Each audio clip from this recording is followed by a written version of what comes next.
Je vous propose qu'on démarre le webinaire, même si donc tous les participants qui s'étaient inscrits ne sont pas encore arrivés, ils nous rattraperont en cours. Donc, je partage l'écran.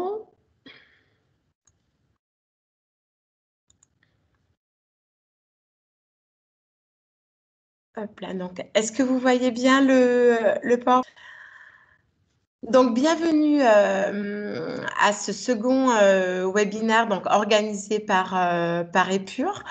Donc cette année, en 2021, Epure, donc dans le cadre de sa mission observation, donc a décidé de proposer une série de 10 webinaires.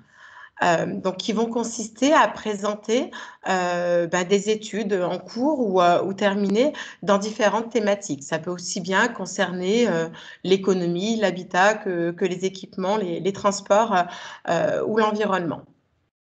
Donc aujourd'hui, le webinaire auquel vous êtes conviés concerne la thématique économique et plus spécifiquement les dynamiques économiques entre Lyon et Saint-Étienne. Donc, ce sont des travaux qui sont issus donc d'une démarche faite en partenariat avec l'Agence d'urbanisme de Lyon. Voilà, il faut savoir que dès lors que l'on travaille à l'échelle de l'aire métropolitaine Lyon-Saint-Étienne, donc qu'on va appeler AMELISE dans le cadre de cette présentation, en fait, on mutualise donc nos ingénieries entre les deux agences de Lyon et de Saint-Étienne pour aborder donc ces travaux à cette échelle-là.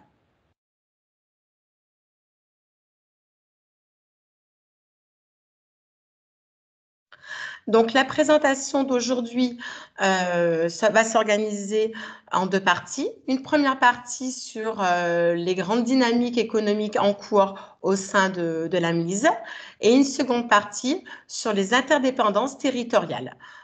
Et là, on va montrer qu'il y a plusieurs échelles en fait d'interconnexion.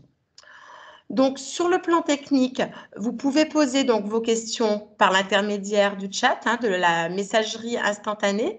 Par contre, donc, je me suis permise de couper vos micros.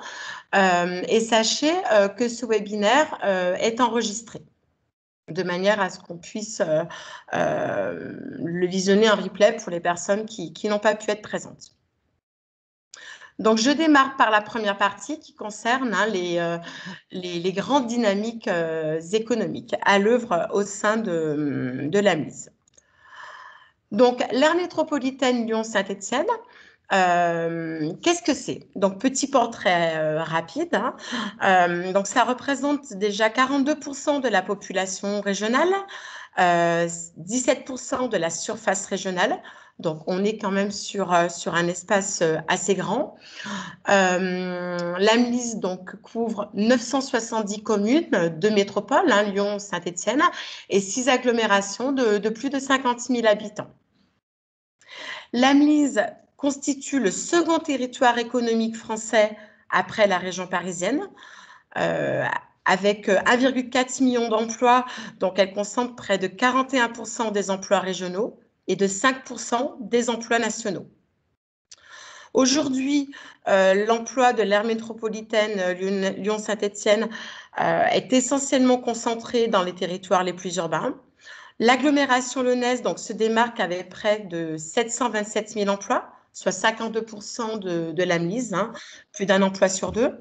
Et le Sud-Loire en concentre 220 000, donc ce qui représente 16% de l'emploi de la mise. En termes de dynamique, donc le territoire a vu ses emplois augmenter de 28% sur la période 82-2015. Donc, pour obtenir des données un peu plus récentes, on s'est attaché, donc on a fait un focus sur les effectifs salariés privés. Donc, ils sont de l'ordre de 1,1 million de postes au 31 décembre 2019 au sein de la MISE. Ils ont augmenté de 14% sur la période 2009-2019. Donc, même si cette dynamique d'ensemble met en évidence, révèle quand même des disparités territoriales assez importantes au sein même de l'AMLISE. Donc, on observe des territoires qui sont particulièrement dynamiques. Ils se situent donc principalement dans les SCOT de l'agglomération lyonnaise, du Nord Isère et de l'Ouest lyonnais.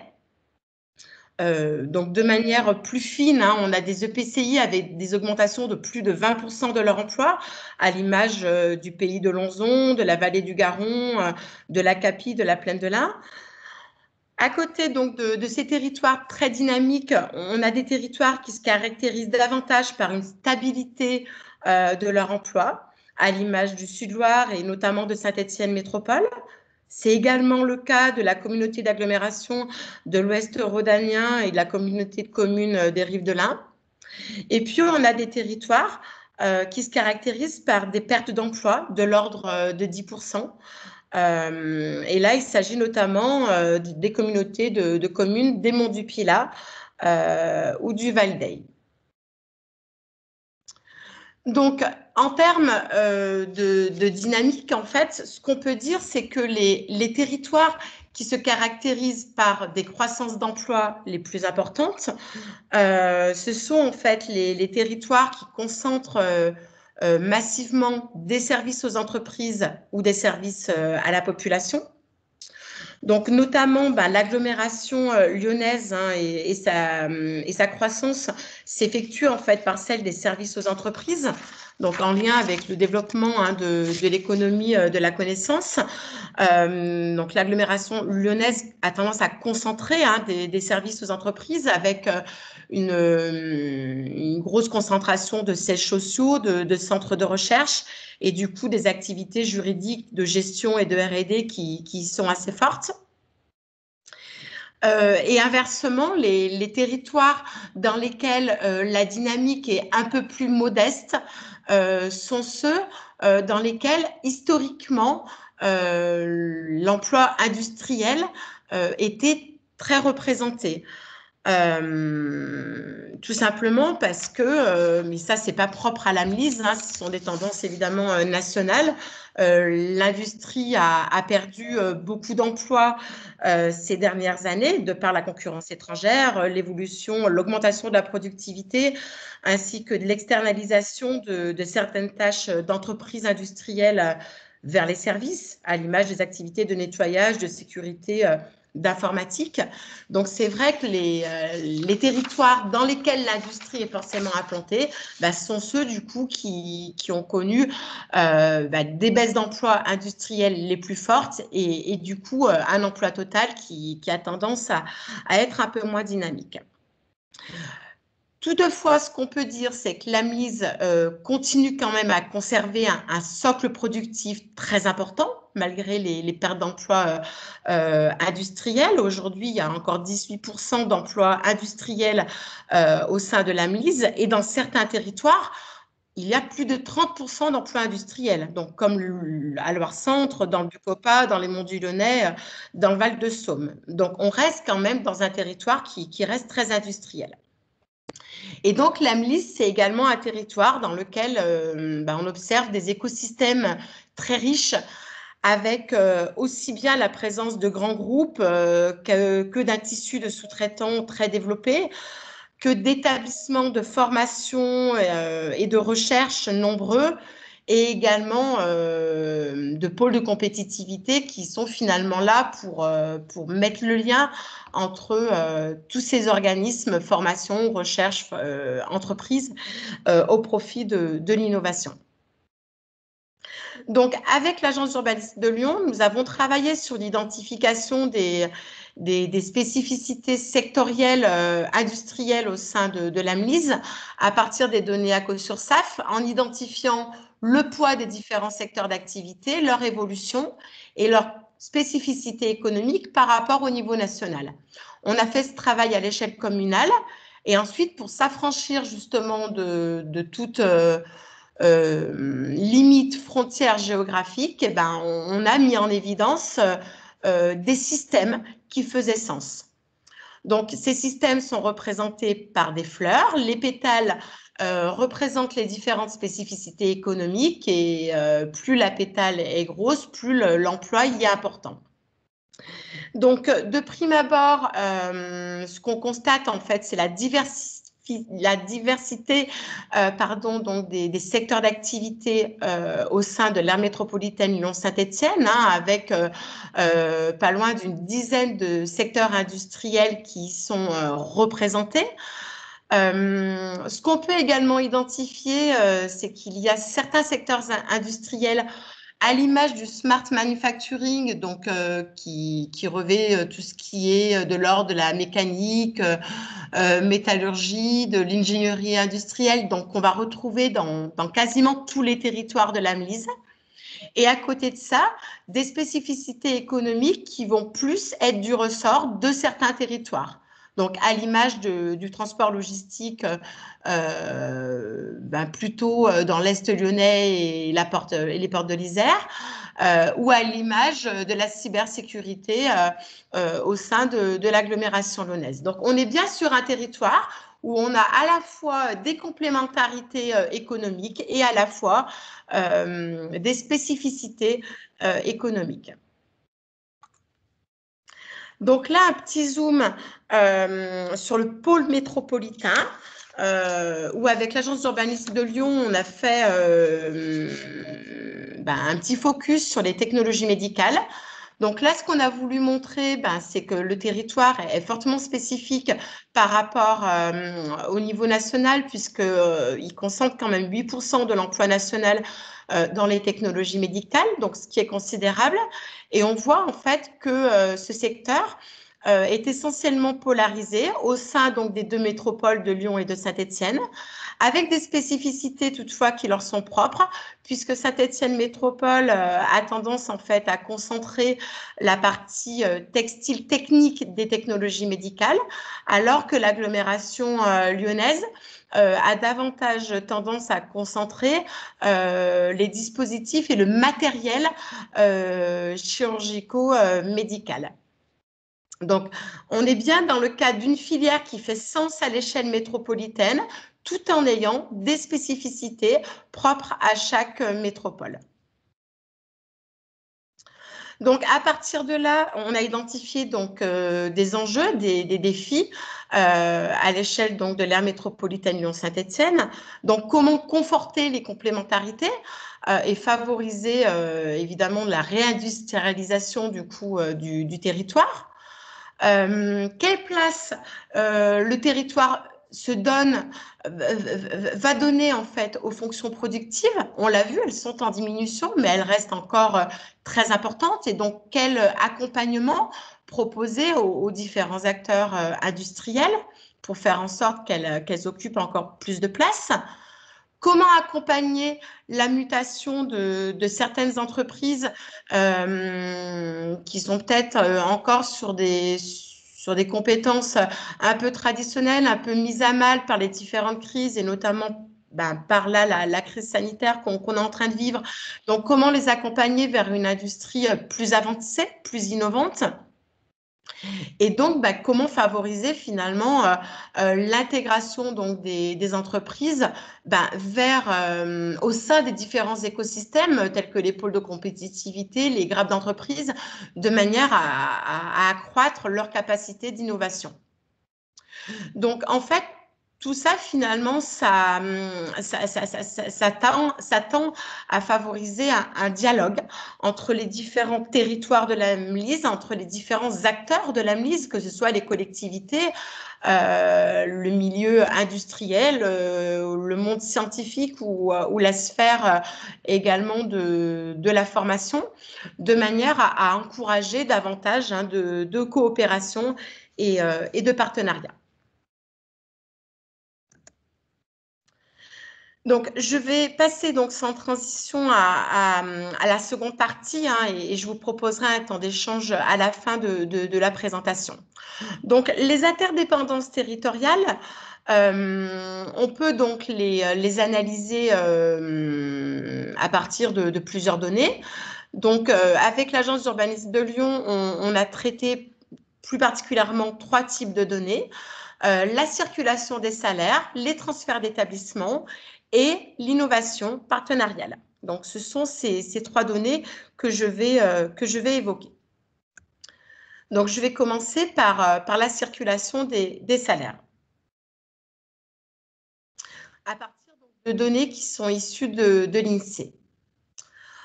Donc, on a cherché en fait dans cette étude à identifier quelle était la masse salariale qui était générée par les établissements et finalement, qui bénéficiait de cette masse salariale. Donc, premier constat, un tiers des salaires versés par les établissements des 2 métropoles sont versés à des actifs qui n'y résident pas. Donc, concernant la métropole de Lyon, on voit que 16 milliards d'euros de salaires sont versés par les établissements et que 6 milliards d'euros sur ces 16 milliards sont versés à des actifs qui ne résident pas donc, au sein de la métropole de Lyon. De la même manière, au sein de Saint-Étienne Métropole, les salaires donc, générés par les établissements de la métropole s'élèvent à 3,5 milliards d'euros. Et sur ces 3,5 milliards d'euros, 1,2 concerne des actifs qui ne résident pas au sein de la métropole de Saint-Étienne. Donc, on voit bien qu'il y a une diffusion des salaires de la part des métropoles. Autre constat qu'on a fait, c'est que les métropoles, elles génèrent davantage de masse salariale qu'elles n'en détiennent. Donc, au sein de la métropole de Lyon, on a 16 milliards d'euros qui sont générés par les établissements et on a 12 milliards d'euros qui sont perçus par les résidents de la métropole de Lyon. Au sein de Saint-Étienne Métropole, on a 3,5 milliards d'euros qui sont générés par les établissements de la métropole stéphanoise. Et sur ces 3,5 milliards d'euros, et à côté de ça, on a en fait 3 milliards d'euros qui sont captés par des résidents de la métropole stéphanoise.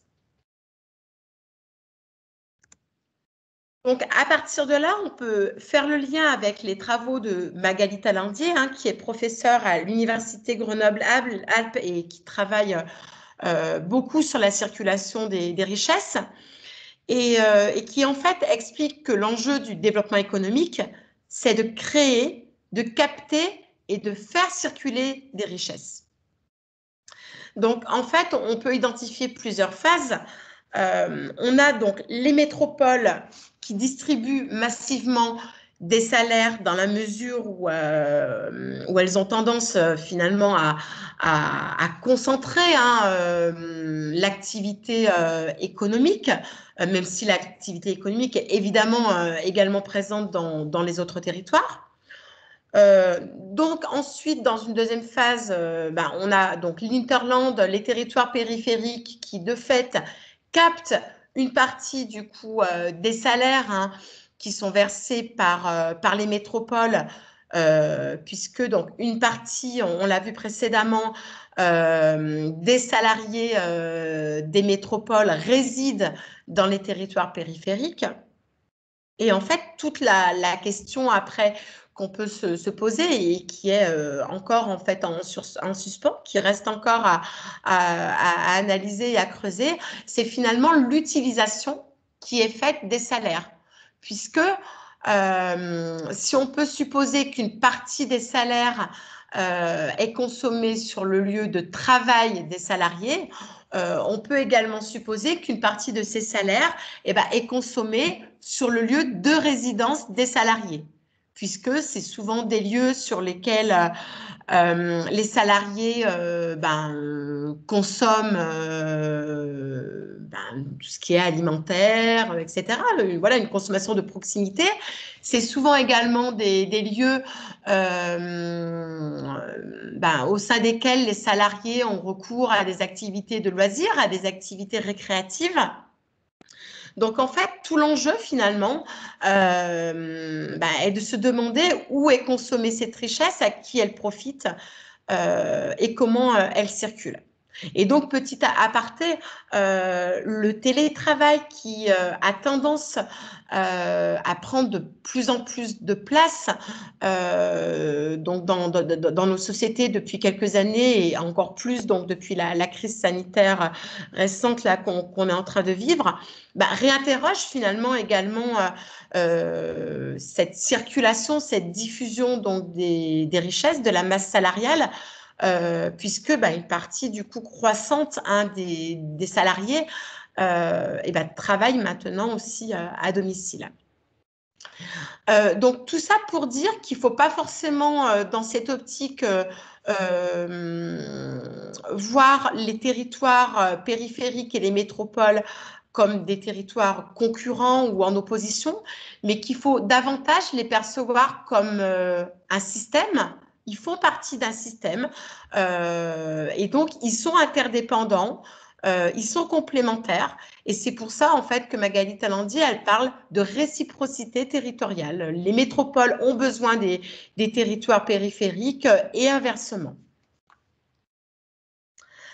Donc là, vous avez un petit zoom sur les échanges qui concernent la métropole de Lyon avec donc ces territoires périphériques, donc toujours en termes donc de circulation des salaires, et donc qui met notamment en évidence des liens très forts avec les Monts du Lyonnais et avec le Nord-Isère. De la même manière, vous avez ici le schéma qui concerne la métropole de Saint-Étienne. Et donc, on voit qu'elle se situe vraiment au cœur des échanges dans le sud de la Loire, avec notamment des liens très forts avec les agglomérations, avec l'agglomération de Loire-Forêt et avec la communauté de communes de Forêt-Est. On voit également des liens forts entre Saint-Étienne Métropole et la proche Haute-Loire. Donc là, on est sur des liens historiques avec des relations pendulaires qui sont nombreuses. On constate également des liens entre les métropoles de Saint-Étienne et de Lyon. Avec, contrairement à ce qui était décrit avec les flux donc, de Forest, Loire-Forêt ou Proche-Haute-Loire, où là on était plutôt avec une métropole de Saint-Étienne qui générait beaucoup de masse salariale au profit donc, des territoires périphériques.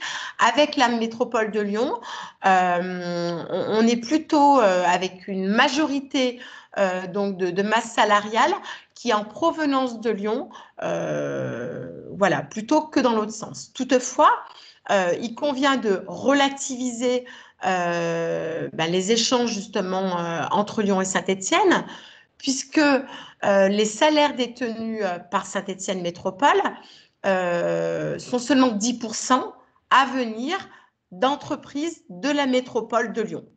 Donc, il y a des liens, mais qui finalement sont pas si élevés que ça si on les compare avec les liens de l'approche périphérie.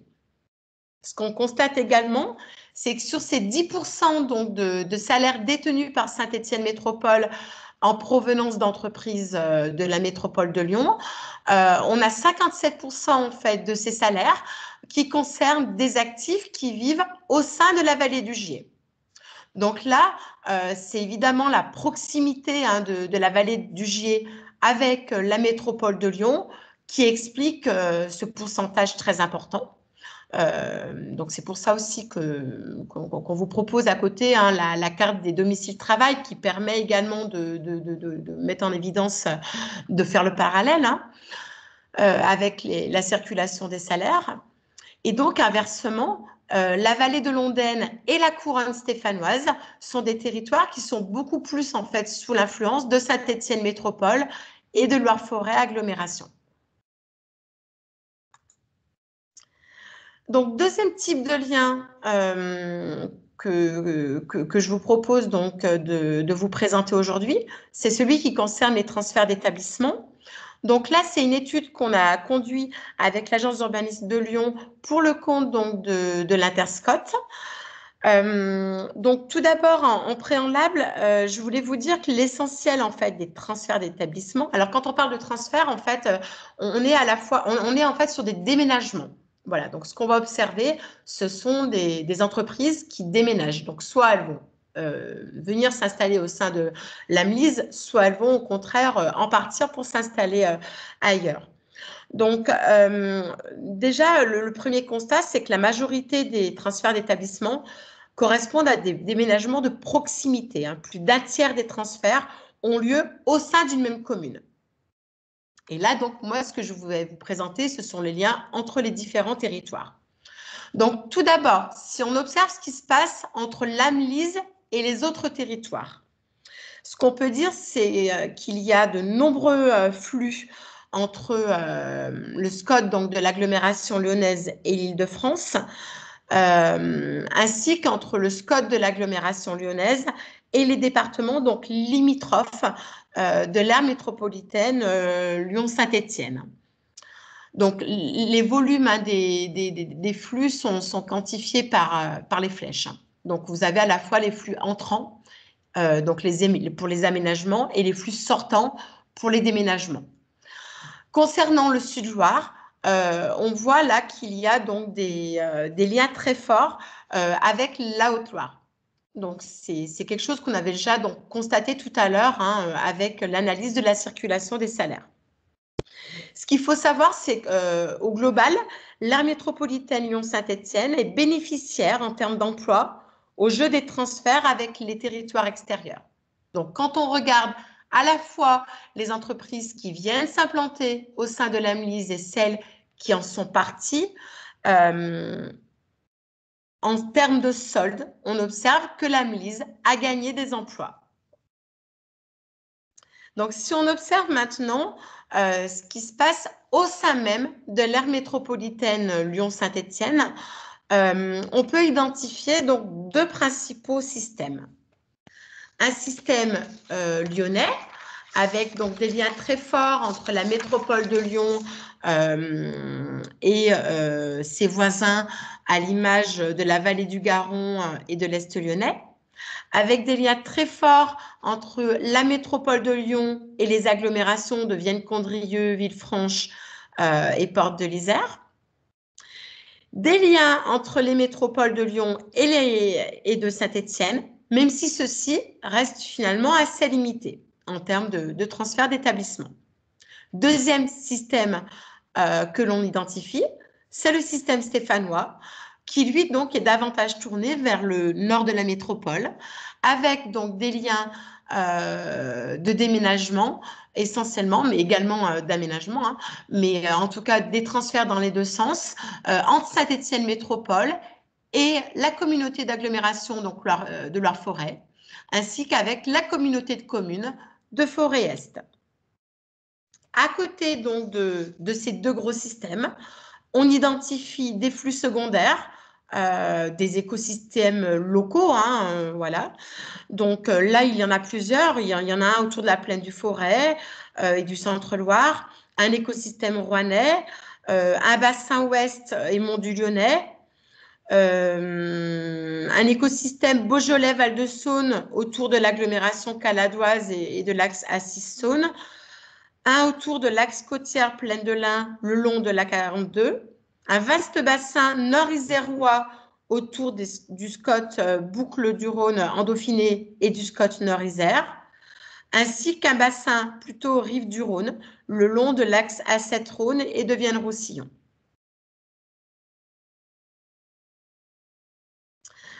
Donc, pour étoffer un petit peu cette étude quantitative que l'on avait fait à partir des données de l'INSEE, avec l'Agence d'urbanisme de Lyon, nous avons procédé à des réunions territoriales de manière à aller à la rencontre donc, des SCOT, mais également des développeurs économiques, des collectivités, de manière à leur présenter évidemment ces éléments et surtout de manière à essayer de voir avec eux aussi quels étaient les critères de localisation des entreprises, puisque là, on parle bien finalement des déménagements.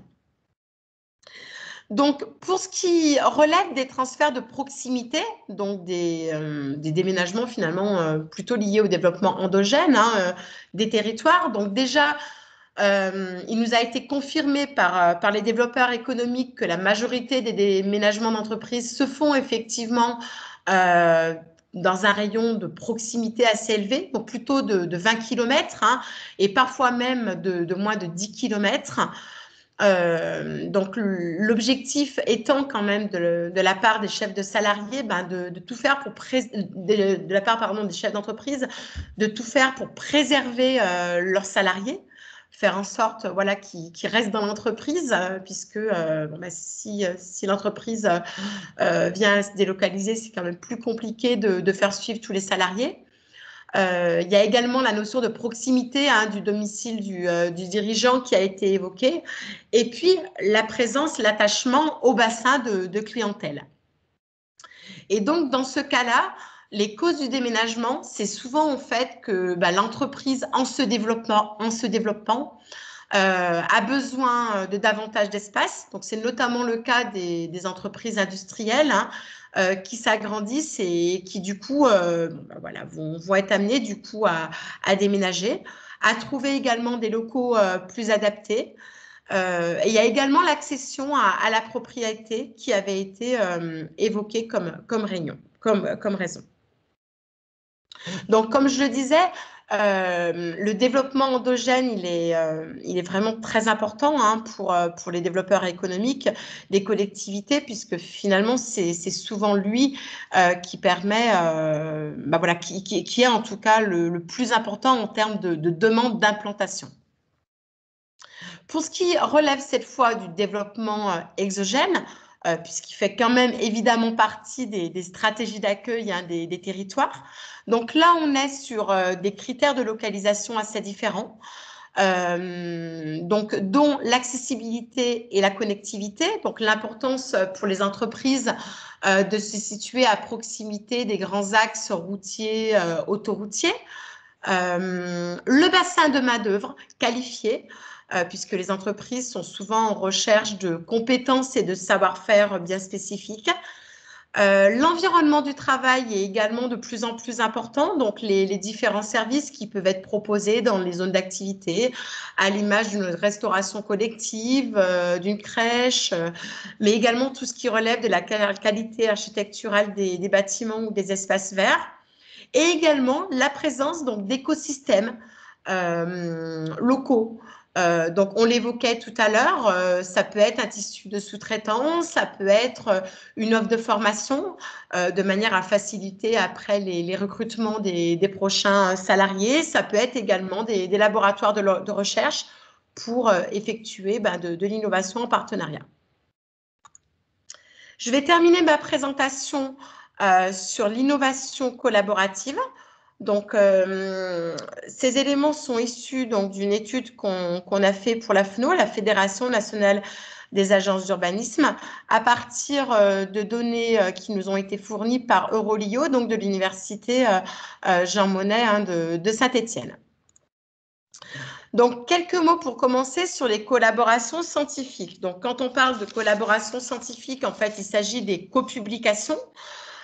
Donc, les copublications, elles sont essentiellement du ressort des grands pôles de recherche, puisqu'elles sont faites au sein des centres de recherche qui ont souvent chacun leur spécialisation, hein, voilà, leur domaine d'excellence.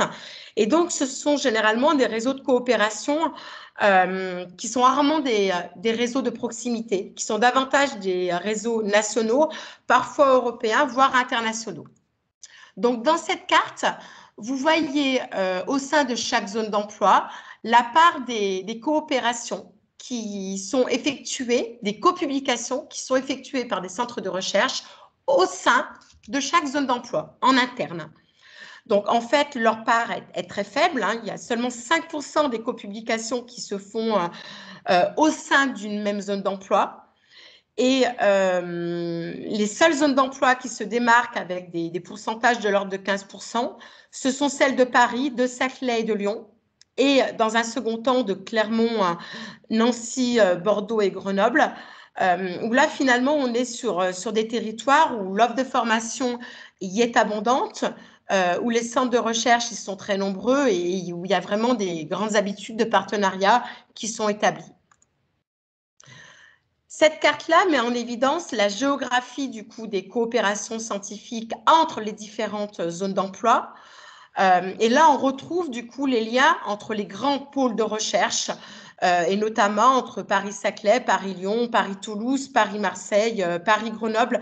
Voilà, il y a vraiment Paris en tant que place tournante. Donc maintenant, si on s'intéresse aux collaborations technologiques, donc aux brevets, aux co-brevets. Donc les brevets, ils sont davantage le ressort des entreprises ou parfois d'entreprises avec des centres de recherche, qu'ils soient publics ou privés, mais quand même essentiellement des entreprises.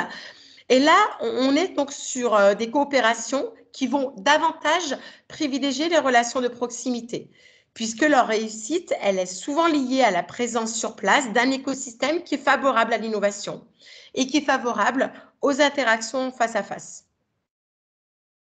Donc là, on n'est plus à 5% des coopérations qui se font au sein d'une même zone d'emploi, comme c'était le cas pour les publications. On est maintenant à 28% des co-brevets qui se font au sein d'une même zone d'emploi. Donc, on voit bien la notion d'écosystèmes locaux. Et ce pourcentage, il monte à plus de 50% pour les zones d'emploi de Clermont-Ferrand, de Toulouse, de Rennes et de Grenoble. Donc, ce qui s'explique notamment par des domaines d'expertise très forts dans le domaine des caoutchoucs, aéronautique, agronomie et nanotechnologie, où finalement, on a voilà, une masse critique au sein de ces zones d'emploi qui leur permet de co-breveter déjà en interne. Pour ce qui relève des autres coopérations, donc même si donc les principaux liens se font en interne, on s'aperçoit là qu'on a une image beaucoup plus finalement touffue, puisque même s'il y a des liens avec Paris, il y a surtout finalement des liens entre toutes les zones d'emploi de France. Donc, je termine avec un petit focus sur les matériaux chimie pour vous montrer justement que, à l'image de ce qui avait été dit par Nadine Catan, qui est directrice de recherche au CNRS, quand elle avait décrit les systèmes urbains en France et qu'elle avait mis en évidence que la coopération au niveau de l'innovation avait différentes échelles, qu'elle pouvait aussi bien concerner des systèmes de proximité que des systèmes beaucoup plus globaux. Là, du coup, c'est ce qu'on constate au niveau des matériaux chimiques. On voit que quand on se situe à l'échelle nationale, on a des liens très forts entre l'Île-de-France et les zones d'emploi de la région Auvergne-Rhône-Alpes notamment. Alors que quand on se situe à une échelle plus micro, à celle donc de l'aire métropolitaine Lyon-Saint-Étienne, ce qui ressort, ce sont davantage les liens entre les zones d'emploi de Grenoble, de Lyon, de Saint-Étienne et de Clermont, qu'il s'agisse donc aussi bien des co-brevets ou des co-publications. Donc, ce qu'on peut dire donc pour conclure, c'est que on est bien donc au niveau donc de l'aire métropolitaine, Lyon, Saint-Étienne, sur un territoire à géométrie variable, sur une géographie donc multiscalaire. On voit que selon la question que l'on se pose, selon les flux que l'on observe, ce ne sont pas forcément les mêmes systèmes qui vont, qu'on va identifier, qui vont se mettre en place. Ce ne sont pas forcément les mêmes territoires qui vont interagir. Dans tous les cas, on l'a dit, ce qui est important, c'est cette notion de réciprocité territoriale, de complémentarité.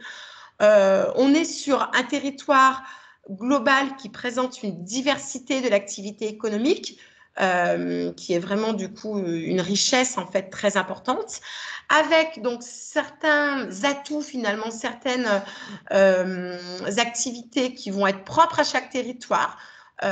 Qui vont vraiment être le reflet du coup de stratégies territoriales propres, spécifiques, et à côté de ça, sur certaines activités qui vont davantage finalement, qu'on va davantage retrouver partout, et où là, il faudra davantage travailler sur la complémentarité et sur la structuration finalement donc de cette activité à une échelle plus globale ou à une échelle plus micro. Voilà, donc pour questionnement final, on peut surtout se demander finalement comment structurer et piloter de manière coordonnée ces différentes échelles qu'on observe au sein donc du territoire de l'AMLISE.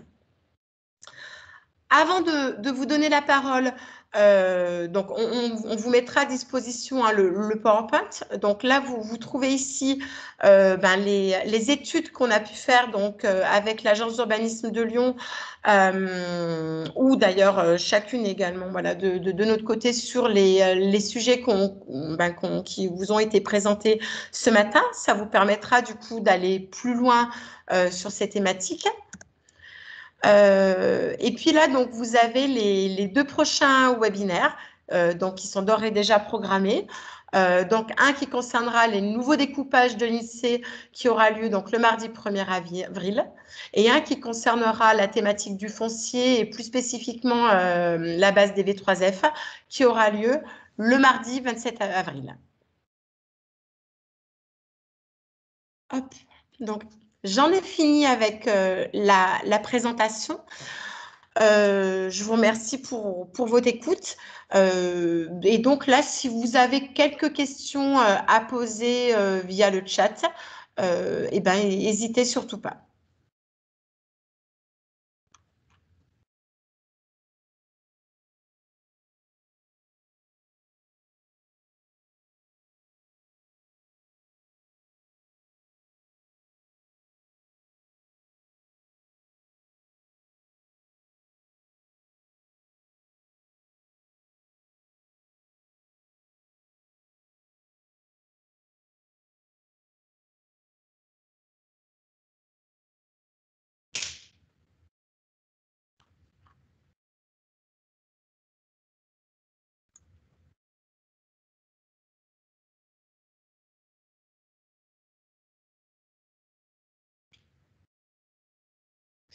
Euh, Attendez, peut-on affirmer qu'une CCI commune Lyon-Saint-Étienne est un réel atout?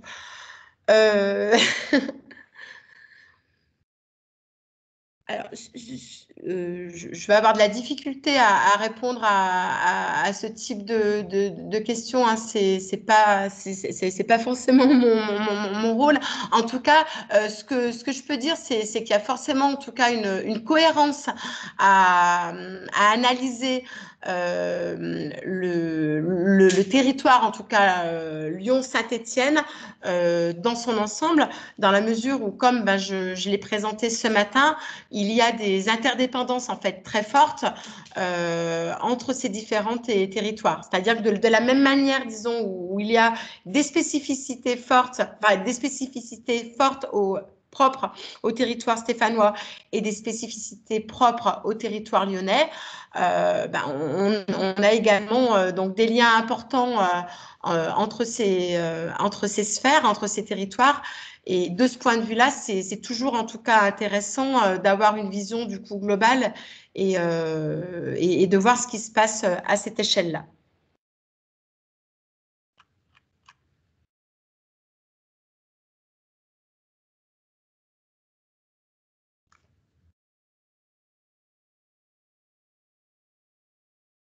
Donc, le territoire de l'AMLIS ne correspond pas effectivement à un territoire institutionnel. En fait, c'est un territoire que l'on a l'habitude donc de traiter, donc que les agences d'urbanisme ont l'habitude de traiter, puisqu'en fait, quand les agences d'urbanisme de Lyon et de Saint-Étienne, du coup, s'intéressent à l'aire métropolitaine Lyon-Saint-Étienne, en fait, on part du territoire de l'Interscot qui regroupe du coup plusieurs SCOT. Et donc, c'est l'ensemble de ces SCOT qui fait en fait qui structure le territoire de l'aire métropolitaine Lyon-Saint-Étienne. C'est un territoire qui fait sens du point de vue des dynamiques qui le concernent, qu'il s'agisse aussi bien des dynamiques économiques que des dynamiques démographiques, des dynamiques en termes de mobilité, quelles que soient en tout cas les thématiques. Donc voilà, c'est un territoire qui fait sens, donc que l'on analyse. Mais par contre, on n'est pas sur un territoire institutionnel.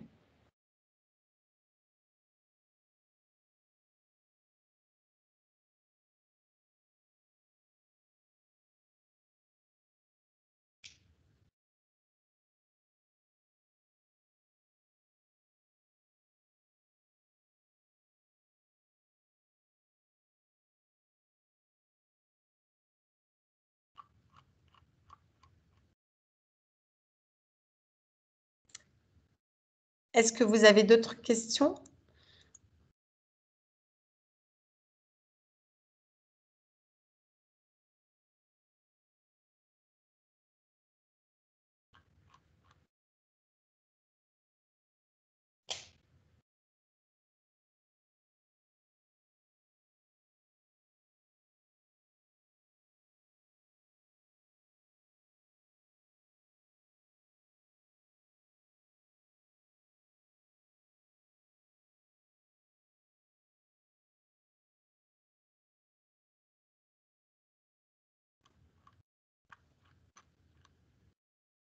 Donc, si vous le souhaitez, on pourra vous transmettre cette présentation.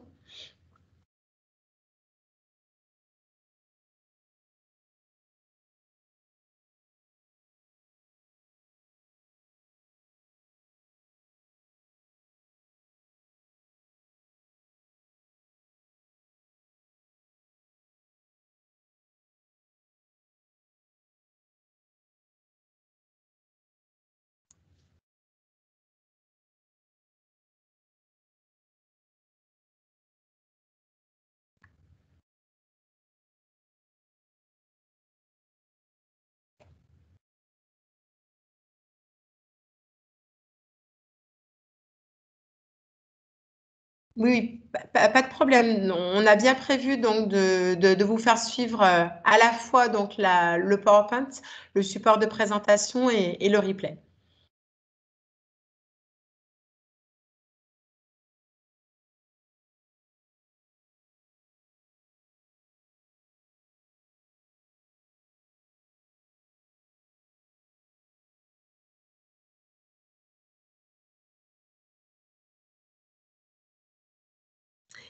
Et donc, la présentation et le replay seront tous deux disponibles sur le site internet d'Épure.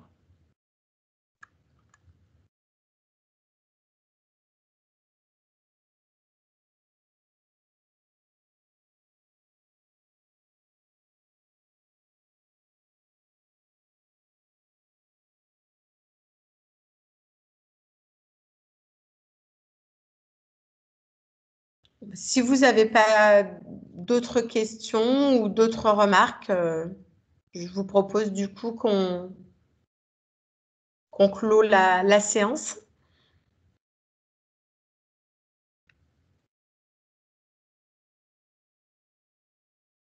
Merci à tous pour votre écoute.